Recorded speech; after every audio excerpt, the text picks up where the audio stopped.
Hello students, बच्चे profit and loss class number 5।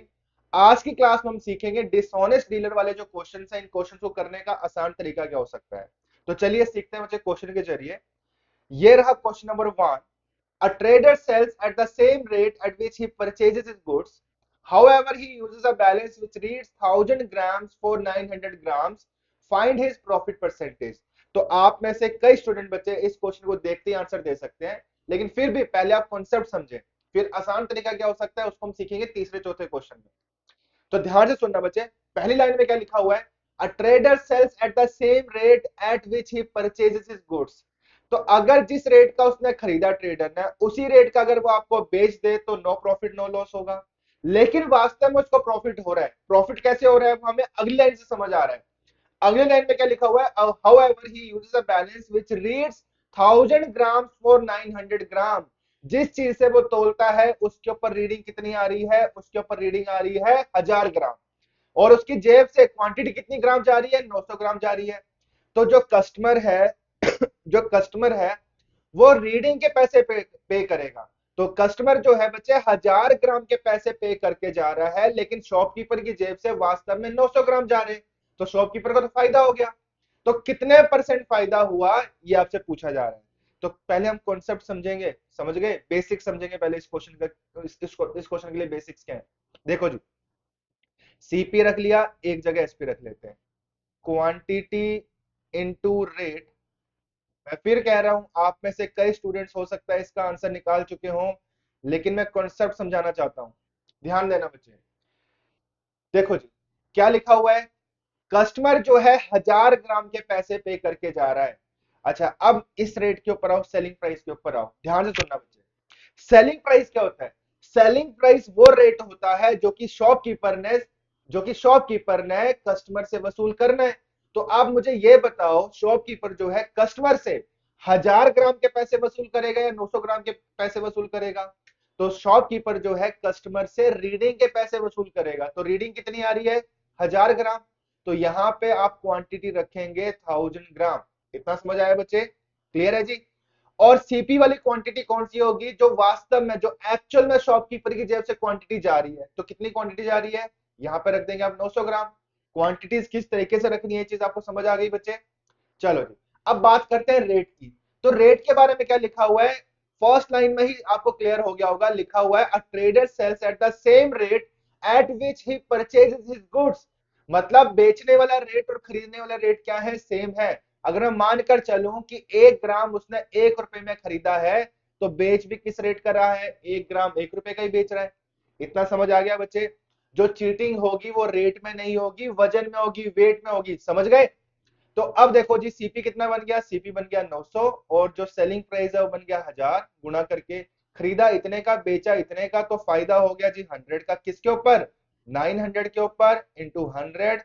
ये बन जाएगा बच्चे 11 एंड 1/9%, मतलब 11.11%। आया समझ की नहीं आया? ठीक है बच्चे? तो ये है इस क्वेश्चन को करने का तरीका। मैं फिर कह रहा हूं, शॉर्ट तरीका हम सीखेंगे तीसरे चौथे क्वेश्चन में जाके। फिलहाल अभी पहले एक दो क्वेश्चन जो है हम इसी तरीके से करेंगे, ताकि पहले आपको चीजें समझ आए। क्लियर है? चलो जी, question number two. Question number two बच्चे ध्यान से सुनना।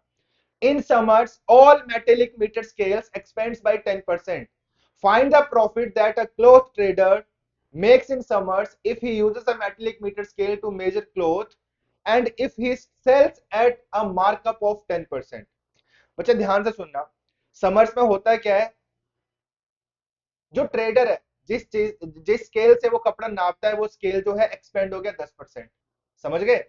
तो find the profit that a cloth trader makes in summers if he uses a metallic meter scale to measure cloth and if he sells at a markup of 10%. ध्यान से सुनना बच्चे। एक काम करते हैं, मान लेते हैं जो स्केल था वो 100 सेंटीमीटर का था। समझ गए? कितनी भी लेंथ हो सकती है, मैंने जान के 100 सेंटीमीटर मान लिया जिससे कि हमारी कैलकुलेशन आसान रहे। स्केल था 100 सेंटीमीटर का, एक्सपेंड होने की वजह से कितने सेंटीमीटर का हो गया? 110 सेंटीमीटर का होगा। ठीक है? अब बच्चे समर्स में हो क्या रहा है? स्केल जो है 10% एक्सपेंड हो गया। अब यही क्वेश्चन जो है, इसी लाइन में सारा राज छिपा हुआ है इस क्वेश्चन में। इस क्वेश्चन का लिखा हुआ है समर्स में मेटल स्केल जो है एक्सपेंड हो गया। तो अब पहले आप ये सोचें कि इस वजह से शॉपकीपर को फायदा हो रहा है या घाटा हो रहा है। ध्यान से बच्चे, फायदा हुआ या घाटा हुआ। अब इसके बारे में जो स्केल है वो एक्सपेंड हो गया है, इसके बारे में शॉपकीपर को नहीं पता है, क्योंकि सीजन के हिसाब से स्केल जो है बढ़ता है और घटता है। तो गर्मियों में हुआ क्या, स्केल 10% एक्सपेंड हो गया, 100 सेंटीमीटर का 110 सेंटीमीटर का हो गया। शॉपकीपर नहीं जानता है कि उसका स्केल एक्सपेंड हो चुका है। समझ गए। स्केल के ऊपर अभी भी जो रीडिंग है, जो लिखा हुआ है, कितना लिखा हुआ है, 100 सेंटीमीटर लिखा हुआ है, लेकिन स्केल एक्सपेंड होके 110 सेंटीमीटर का हो गया है। तो शॉपकीपर जाने अनजाने में शॉपकीपर को यहाँ लॉस हो रहा है। शॉपकीपर की जेब से जो है 110 सेंटीमीटर कपड़ा जा रहा है। समझ गए। लेकिन कस्टमर जो है वो 100 सेंटीमीटर के पैसे पे कर रहा है।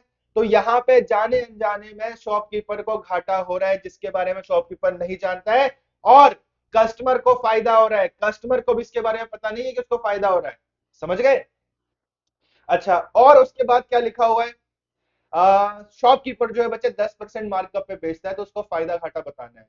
तो ध्यान देना, वही अप्रोच एक बार फिर से लगाते हैं। एक जगह सीपी लिख लेते हैं, एक जगह SP. Quantity into rate, quantity into rate. ठीक है जी।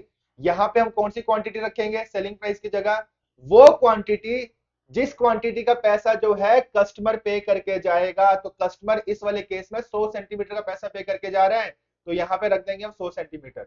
समझ गए ना। क्योंकि सेलिंग प्राइस वो रेट होता है जो कि कस्टमर से वसूल करना है। तो कस्टमर से 100 सेंटीमीटर के पैसे ही ना वसूल करेगा शॉपकीपर। समझ गए। और सीपी की जगह कौन सी क्वांटिटी रखनी है आपने, वो क्वांटिटी जो वास्तव में शॉपकीपर की जेब से जा रही है। कितनी क्वांटिटी जा रही है, 110 सेंटीमीटर, जो कि हम यहां रख देंगे। समझ आया। अच्छा, अब यहां पे लिखा हुआ है क्वांटिटीज की बात तो हमने कर ली। अब वो ये बोल रहा है, पिछले वाले सवाल में लिखा हुआ था कि एट कॉस्ट बेच रहा है, जिस रेट का खरीदा उसी रेट का बेच रहा है। लेकिन इस वाले सवाल में लिखा हुआ है कि 10% मार्कअप पे बेच रहा है। तो अगर मैं मानकर चलूं कि जो सीपी है 1 ग्राम का या 1 सेंटीमीटर का, 1 सेंटीमीटर का सीपी मान लेते 10 रुपए है। ठीक है जी। तो 10% मार्कअप कर दिया, तो कितना हो गया जी एमआरपी। एमआरपी हो गया बच्चे 11 रुपए, 10% मार्कअप करने की वजह से। और मार्कअप पे ही बेच रहा है, मतलब एमआरपी ही क्या है उसका, सेलिंग प्राइस है। तो यहां पे रख देंगे 10 रुपए और यहां पे रख देंगे 11 रुपए। इतना आया समझ के नहीं आया। तो सीपी बन जाएगा बच्चे 1100 रुपए, सीपी बन जाएगा 1100 रुपए। और सेलिंग प्राइस कितना बन जाएगा, सेलिंग प्राइस भी बन गया 1100। खरीदा भी 1100 का, बेचा भी 1100 का। तो इस वाले केस में बच्चे नो प्रॉफिट नो लॉस। आया समझ के नहीं आया। क्लियर है जी। ठीक है बच्चे, तो ये क्वेश्चन क्लियर है आपको। चलो अब इसी क्वेश्चन से एक काम करते हैं, मैं आपको एक शॉर्ट तरीका समझाने की कोशिश करता हूं। तो तरीका बताने से पहले आप एक दो चीजों का ध्यान रखेंगे। ठीक है बच्चे, पहले आप मुझे ये बताओ, क्वेश्चन करने से पहले अब मुझे ये बताइए कि अगर मैं एक फ्रैक्शन लिखता हूं 6/7 और एक फ्रैक्शन लिख दिया बच्चे 8/7, इन दोनों फ्रैक्शन में से वन से बड़ा फ्रैक्शन कौन सा है। इन दोनों फ्रैक्शन में वन से बड़ा फ्रैक्शन कौन सा है, जिसका न्यूमरेटर बड़ा है वो वन से बड़ा है। जैसे ये जो दूसरे वाला फ्रैक्शन है बच्चे, इसका जो न्यूमरेटर है वो डिनोमिनेटर से बड़ा है। समझ गए। तो यहाँ मतलब ये हुआ कि ये वाला जो फ्रैक्शन है इसका जो रिजल्ट बनेगा वो बनेगा वन से बड़ा। समझ गए। और जो पहले वाला फ्रैक्शन है इसका जो न्यूमरेटर है वो डिनोमिनेटर से छोटा है। तो यहां से जो रिजल्ट बनेगा वो बनेगा वन से छोटा। इतनी चीजें समझ आई कि कब फ्रैक्शन वन से बड़ा होगा और कब फ्रैक्शन वन से छोटा होगा। समझ गए। अब बच्चे शॉर्ट तरीका ये है, ध्यान देना। शॉर्ट तरीका ये है, आपने एसपी टू सीपी रेशियो बनाना है, फ्रैक्शन बनाना है। ठीक है। एसपी टू सीपी रेशियो बनाना, ध्यान से सुनना बच्चे। शॉर्ट तरीका बताने बताने लगा हूं मैं। इसके बाद के सारे सारे क्वेश्चन हम इसी तरीके से करेंगे। आपने क्या करना है, एसपी टू सीपी रेशियो बनाना है। अब ये रेशियो कैसे बनेगा, जब जब शॉपकीपर को फायदा होगा तब तब आप ये फ्रैक्शन बनाएंगे वन से बड़ा, और जब जब शॉपकीपर को घाटा होगा तब तब ये फ्रैक्शन बनेगा वन से छोटा। एक बार बच्चे फिर से ध्यान से सुनना।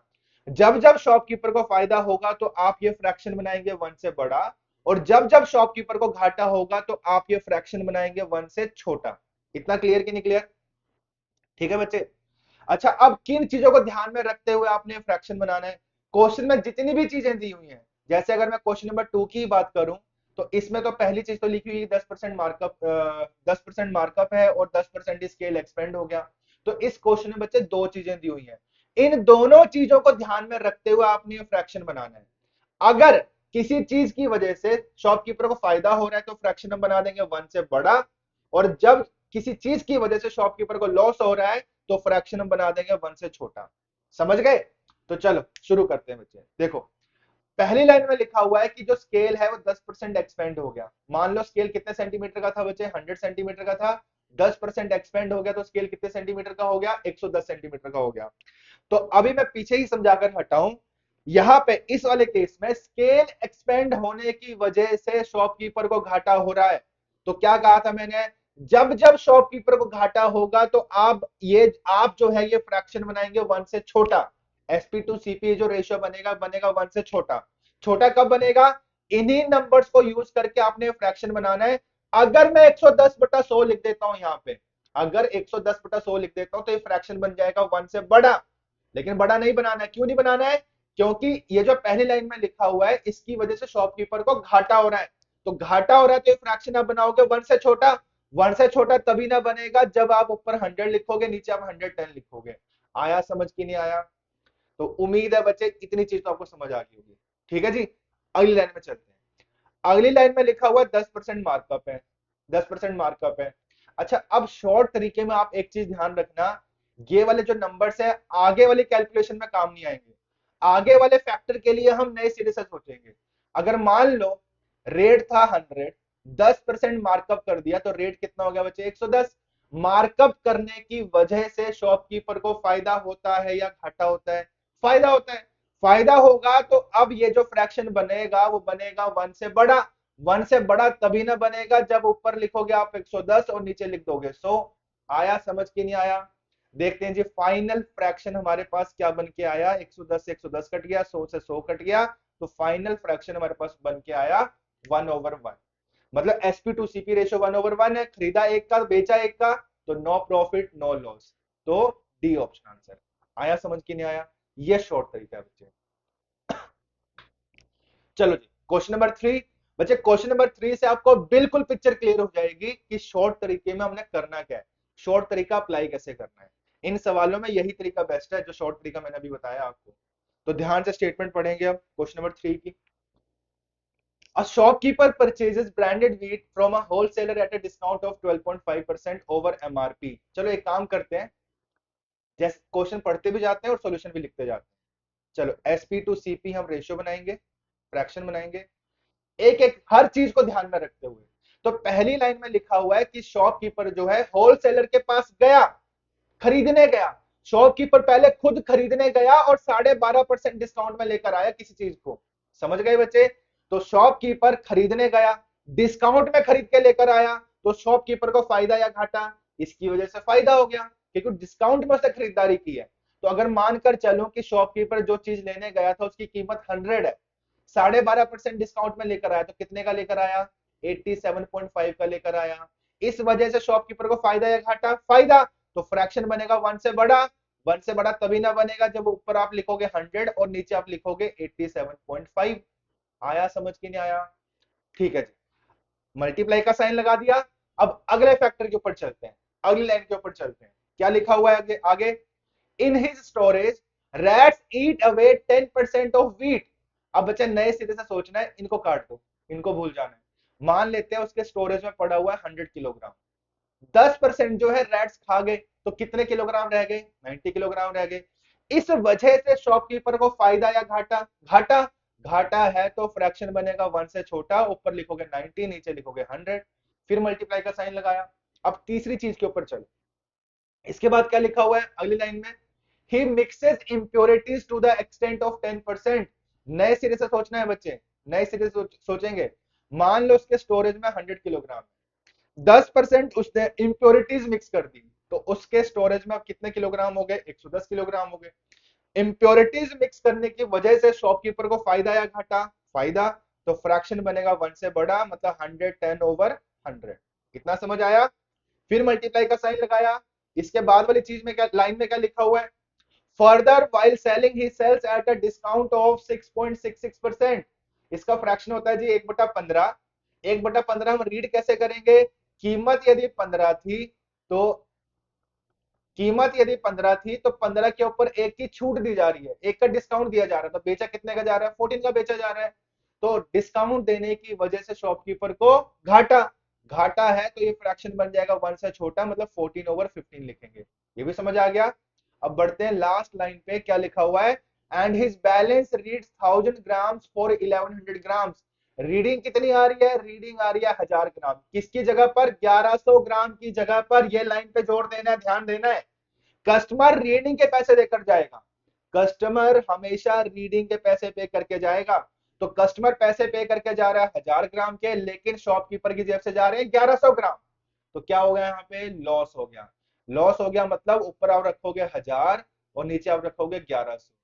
अब देखते हैं इन नंबर्स को काट के फाइनल फ्रैक्शन क्या बनता है, देखते हैं जरा। इससे ये कट जाएगा, इससे ये कटेगा, ये आ गया 6 टाइम्स।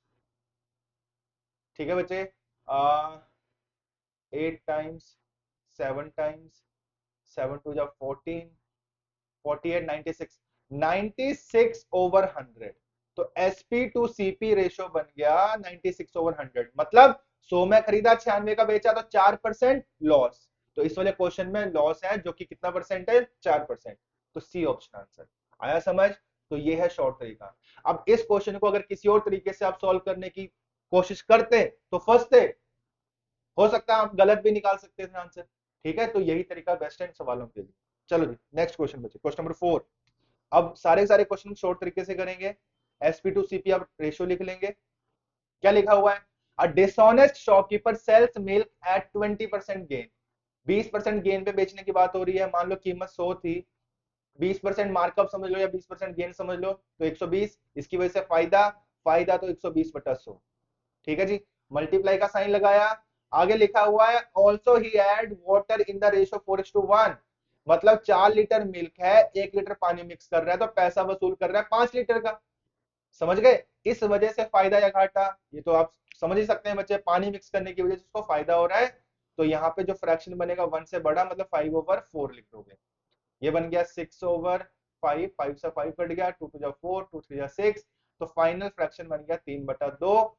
2 में खरीदा, 3 का बेचा, 1 का फायदा 2 के ऊपर गुणा 100, मतलब 50% का profit percentage. A option answer आया समझ, है ना तरीका ठीक। चलो जी नेक्स्ट क्वेश्चन बचे, question number 5। A milkman mixes water equal to 16.66% of milk. ठीक है जी, इसका फ्रैक्शन होता है 1/6। मतलब ये हुआ कि मिल्क अगर 6 लीटर है, मिल्क अगर 6 लीटर है तो 6 में 1 लीटर पानी मिक्स कर रहे हैं, तो जो पैसा वसूल कर रहे हैं वो कर रहे हैं 7 लीटर का। समझ गए। तो एसपी टू सीपी, पहली लाइन से तो हमें यह समझ आया कि उसको फायदा हो रहा है क्योंकि वाटर मिक्स कर रहा है, तो फ्रैक्शन बना दिया हमने 1 से बड़ा। फिर मल्टीप्लाई का साइन लगाया। आगे लिखा हुआ 20% मार्कअप। मान लो कीमत बचे 100 थी, 20% मार्कअप कर दिया, तो कीमत 120 फिक्स कर दी। ठीक है, मार्कअप की वजह से शॉपकीपर को क्या होता है, फायदा होता है। तो फ्रैक्शन बनेगा 1 से बड़ा, मतलब 120/100 लिख देंगे। ये बनेगा बच्चे 6/5, 6 से 6 कट गया, 2 का फायदा 5 के ऊपर गुणा 100, 40% प्रॉफिट। कितना परसेंट, 40%। सी ऑप्शन आंसर। चलो जी next question, question number 6। Sunny mark up his goods by 40% and gives a discount of 10%. Apart from this, he uses a faulty balance which reads 800 grams for 1000 grams. Find his profit or loss percentage. कोई दिक्कत नहीं बच्चे, short तरीका लगाएंगे हम। पहली line में लिखा हुआ है 40% मार्कअप कर दिया, कीमत 100 थी, 40% मार्कअप कर दिया तो 140 हो गया, फायदा इस वजह से। तो फ्रैक्शन बनाओगे 1 से बड़ा, मतलब 140/100। फिर मल्टीप्लाई का साइन लगाया, आगे लिखा हुआ 10% डिस्काउंट में बेचा जा रहा है। नए सिरे से सोचेंगे, अगर कीमत 100 थी, हर चीज के लिए नए सिरे से सोचना है। अगर कीमत 100 थी, 10% डिस्काउंट दे दिया तो कीमत कितनी होगी, 90। इस वजह से, डिस्काउंट देने की वजह से शॉपकीपर को घाटा होता है, तो 90/100 लिख देंगे। इसके बाद लिखा हुआ है apart from this he uses a faulty balance which reads 800 grams for 1000 grams। Reading कितनी आ रही है जी, 800 ग्राम। रीडिंग कितनी आ रही है, 800 ग्राम। तो कस्टमर 800 ग्राम के पैसे पे करके जा रहा है, लेकिन शॉपकीपर की जेब से 1000 ग्राम जा रहे हैं। ये चीज मैं आपको समझा चुका हूं, कस्टमर रीडिंग के पैसे पे करेगा, तो कस्टमर 800 ग्राम के पैसे पे करेगा, तो लॉस हो रहा है। तो किसको लॉस हो रहा है, शॉपकीपर को लॉस हो रहा है। तो 800/1000। देखते हैं बच्चे फाइनल फ्रैक्शन क्या बना इसका। चलो जी देखें जरा क्या बनता है ये। आ, चलो तो एक काम करते हैं बच्चे, ये 2 जीरो से 2 जीरो काट लो, 1 जीरो से 1 जीरो ये काट लेते हैं, 1 जीरो से 1 जीरो ये काट लेते हैं। देखते हैं क्या बनता है। 14, ये बन जाएगा 1008/1000, यही ना बना। ठीक है जी। तो मतलब 8 का फायदा किसके ऊपर, 1000 के ऊपर, गुणा 100, 100 से 100 कट गया, ये बन गया जी 0.8%। तो 0.8% का प्रॉफिट है, ए ऑप्शन आंसर। आया समझ। तो ये हो गया question number 6। Next question, a shopkeeper purchases his goods from a wholesaler whose balance reads 1100 grams for 1000 grams। देखो जी, अब शॉपकीपर पहले खुद खरीदने गया, लिखा हुआ shopkeeper purchases his goods from wholesaler whose balance reads 1100 grams for 1000 grams. Reading कितनी आ रही है, 1100 ग्राम। शॉपकीपर पहले खुद खरीदने गया, जहां से खरीदा, जिस चीज जहां जिस बंदे से खरीदा, जिस चीज वो बंदा जिस चीज से तोलता है उसके ऊपर रीडिंग आ रही है 1100 ग्राम। तो जो अपना शॉपकीपर है वो 1100 ग्राम के पैसे पे करके जा रहा है। समझ रहे। शॉपकीपर जो है खरीदने गया, पहले खुद खरीदने गया, जहां खरीदने गया वहां पे रीडिंग कितनी आ रही है तराजू के ऊपर, 1100 ग्राम। तो अपना जो शॉपकीपर है वो 1100 ग्राम के पैसे पे करेगा। समझ गए। लेकिन वास्तव में उसको मिल क्या रहा है, 1000 ग्राम मिल रहे हैं। तो यहाँ पे लॉस हो गया। लॉस हो गया तो 1000 ऊपर रखेंगे, 1100 नीचे रखेंगे, फिर मल्टीप्लाई का साइन लगाया। The shopkeeper then sells his wares after after marking up the prices by 10%, 10% markup कर दिया। तो लॉस और प्रॉफिट परसेंटेज बताओ जी कितना है। तो इससे ये कट गया बच्चे, इससे ये कट गया, तो क्या आ गया, 1/1, मतलब नो प्रॉफिट नो लॉस, 0%। आया समझ। कुछ भी नहीं बचे इन सवालों में। ठीक। चलो जी क्वेश्चन नंबर 8।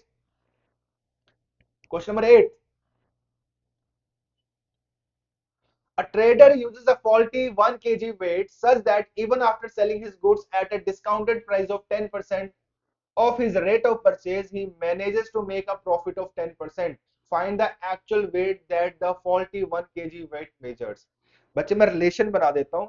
देखो, जहां पे ध्यान रखना, जहां पे आपसे क्वांटिटीज पूछी जाए, तो जो पहले वाला तरीका मैंने बताया था, जो पहले वाला तरीका बताया था, आप वो तरीका यहां अप्लाई कर लो, कंफ्यूजन नहीं होगी।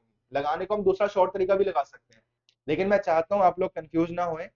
तो मैंने पहले वाला जो तरीका बताया था वो ये बताया था, यहाँ पे क्वांटिटी, यहाँ रेट, यहाँ क्वांटिटी, यहाँ रेट। ध्यान देना, ध्यान देना बच्चे। तो मैंने कहा था कि यहाँ पे कौन सी क्वांटिटी रखनी है आपने, रीडिंग। तो यहाँ लिखा हुआ find the actual weight that the faulty 1 kg weight measures. Actual weight पूछा हुआ है, मतलब ये वाला वजन पूछा हुआ है, इसको एक्स मान लेते हैं, और यहाँ पे रख लेते हैं 1000 ग्राम, किलोग्राम को ग्राम में बदल लेते हैं। ठीक है। और आगे लिखा हुआ है 10% उसको प्रॉफिट हो रहा है, जो प्रॉफिट हम अभी तक निकाल रहे थे वो यहाँ पे दिया हुआ है, और 10% डिस्काउंटेड रेट दिया हुआ है। मान लो कीमत अगर 100 थी, 10% डिस्काउंट में बेचा जा रहा है, तो कितने का बेचा जा रहा है, 90 का बेचा जा रहा है। अब बच्चे अब बना लो रेशियो, अगर बनाना चाहते हो तो एसपी टू सीपी। जान के मैंने यह तरीका रखा क्योंकि इस तरीके में मैंने आपको रटवाया है कि यहाँ पे रीडिंग आएगी, और यहाँ पे एक्चुअल में जो उसकी जेब से जा रहा है, शॉपकीपर की जेब से, वो यहाँ पे वेट आएगा। समझ गए। अब बनाना रेशियो तो बना लो। यहाँ पे आ जाएगा 1000, देखो, और यहाँ पे कितना आ जाएगा x, और यहाँ पे आ जाएगा 90, यहाँ पे आ जाएगा 100। अच्छा, इनका जो रेशियो बनेगा वो रेशियो ऑलरेडी हम बना सकते हैं, क्योंकि हमें ये वाला प्रॉफिट दिया हुआ है कि कुल मिला के जो फायदा हुआ है वो कितना हुआ है, 10% हुआ है। तो ऊपर 110 रख दो, नीचे 100 रख दो। कर लो इसको सिंप्लीफाई। इसको सिंप्लीफाई करके बच्चे जो भी होगा आपका आंसर बन जाएगा। आया समझ की नहीं आया। तो ये तरीका रखेंगे इस सवाल में। मैंने जान के इस तरीके से बच्चे ये क्वेश्चन समझाया ताकि कोई कंफ्यूजन न रहे। इस क्वेश्चन का कैलकुलेशन से बच्चे वैसे तो डेसिमल्स में आंसर जाएगा, पहला ऑप्शन हो नहीं सकता, दूसरा हो नहीं सकता, तीसरा चौथा हो नहीं सकता, सी या डी ई में से कोई एक ऑप्शन आंसर होगा। जो भी आंसर बनेगा बच्चे, जो भी ऑप्शन है कमेंट बॉक्स में अपना आंसर आप दे देंगे। ठीक है जी। चलो next question, question number 9। A milkman defrauds by means of false measure to the tune of 20% in buying and also defrauds to the tune of 25% in selling. Find his overall gain। खरीदते वक्त उसने 20% cheating की, बेचते वक्त उसने 25% cheating की। तो SP to CP ratio लिखेंगे। खरीदते वक्त 20% चीटिंग कैसे हो सकती है? मान लो 100 की जगह पर वो 120 किलोग्राम ले आया, तभी ना चीटिंग हुई। तो इस वजह से उसको फायदा हुआ, तो 120/100 लिखेंगे, मल्टीप्लाई का साइन लगाया, इसका रोल खत्म हो गया। बेचते वक्त 25% चीटिंग कर रहे हैं, बेचते वक्त कैसी चीटिंग हो सकती है? कम क्वांटिटी देकर 100 किलोग्राम की जगह पर मान लो 75 किलोग्राम दे रहे हैं, तभी ना चीटिंग हुई। तो इस वजह से उसको फायदा, तो 100/75, 100 से 100 कट जाएगा, चाहो तो स्कोर काट सकते हो। फाइनल फ्रैक्शन बन गया हमारा 120/75, और काटना चाहते हो तो काट लो या फिर ऐसे रहने दो। ये बन गया बच्चे 45 का फायदा 75 के ऊपर गुणा 100, 25 3 टाइम्स, 25 4 टाइम, 15 15 इंटू 4 60, 60% आंसर आया समझ। चलो जी, नेक्स्ट क्वेश्चन बचे question number 10। In summers the metre scale of a cloth merchant expands by 25%। वही शॉर्टकट लगाएंगे हम, SP to CP. Scale expand हो गया, इस वजह से, ये करवा चुका हूं मैं क्वेश्चन इस टाइप का, इस वजह से लॉस है। तो अगर मान लो स्केल 100 सेंटीमीटर का था, एक्सपेंड होने की वजह से 125 सेंटीमीटर हो गया, जिस वजह से शॉपकीपर को लॉस। तो 100/125 रखेंगे, फिर मल्टीप्लाई का साइन लगाया। आगे लिखा हुआ है by what percent should he markup the cloth. मान लो x% मार्कअप है, तो मार्कअप की वजह से फायदा है, तो 100 प्लस x/100 रखेंगे। उसके बाद डिस्काउंट दिया जा रहा है, डिस्काउंट की वजह से घाटा, तो 90/100 रखेंगे। और ओवरऑल जो प्रॉफिट हो रहा है, इस वाले क्वेश्चन में ऑलरेडी दिया हुआ है 8% है, तो ओवरऑल जो फ्रैक्शन बनेगा वो 108/100 रखेंगे। देख लेते हैं काट के क्या बनता है। इस 100 से 100 कट गया, इस 100 से 100 कट गया। 9 से काट ले जरा, 9 10, 9 1 जा 9, 9 2 जा 18। काटने में और भी काट सकते हैं बच्चे, 5 2 जा 10, 5 2 जा 10, 5 2 जा 10, 5 25, ठीक है जी। ये भी काट सकते हैं, 2 6 जा 12। तो ये बनेगा बच्चे 100 plus x is equals to 150, cross multiply करेंगे तो x is equals to 50%। x मतलब मार्कअप परसेंटेज पूछा हुआ था, तो मार्कअप परसेंटेज आ गया 50%, E option answer. Next question, question number 11। A trader mixes 20% impurities in the rice. ठीक है जी, कोई दिक्कत नहीं है। SP to CP 20% impurities mix कर दी, फायदा है तो 120/100। आगे लिखा है, हाँ, and he markup the price further bye 10%, 10% markup कर दिया, इस वजह से भी फायदा है, 110/100 लिख दिया। फिर उसके बाद क्या लिखा हुआ है, yet he makes no profit no loss. मतलब जो फाइनल फ्रैक्शन बनेगा वो कह रहा है नो प्रॉफिट नो लॉस, मतलब 1/1, 1/1, समझ गए। अच्छा, क्यों 1/1? क्योंकि लिखा हुआ है yet he makes no profit because he gives y liter extra on every x liters bought। x की जगह पर x प्लस वाई दे रहा है, मुफ्त में दे रहा है। x की जगह पर x प्लस वाई दे रहा है, तो नुकसान करवा रहा है, अपना नुकसान करवा रहा है, मतलब छोटी क्वांटिटी ऊपर, बड़ी क्वांटिटी नीचे। आया समझ। देखो जरा कितना क्या बनता है ये, एक जीरो से ये जीरो काट दो, इस जीरो से ये जीरो काट दो। अगर क्रॉस मल्टीप्लाई किया जाए तो x/x+y, x/x+y क्या बनेगा, ये ऊपर 100 चला जाएगा, 100 नीचे 132 आ जाएगा। चाहे तो उसको और भी काट सकते हैं, या फिर ऐसे क्रॉस मल्टीप्लाई कर लो, 132x 100x plus 100y plus 100y।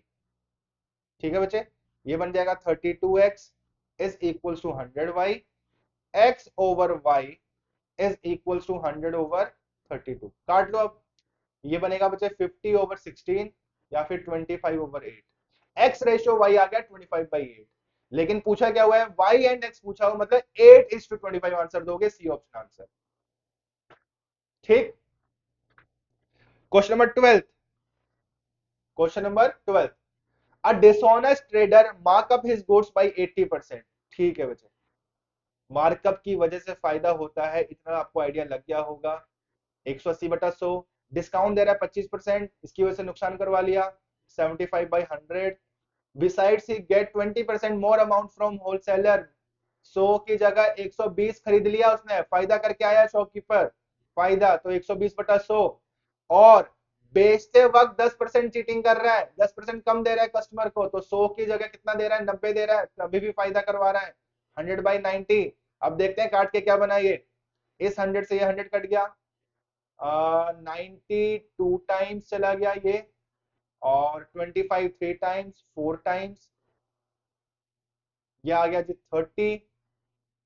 देखते हैं क्या बनता है, 6 180 180 ओवर 100। ठीक है जी, 80% प्रॉफिट आ रहा है, तो ई ऑप्शन आंसर। चलो जी next, question number 13, last question बचे इस टाइप का।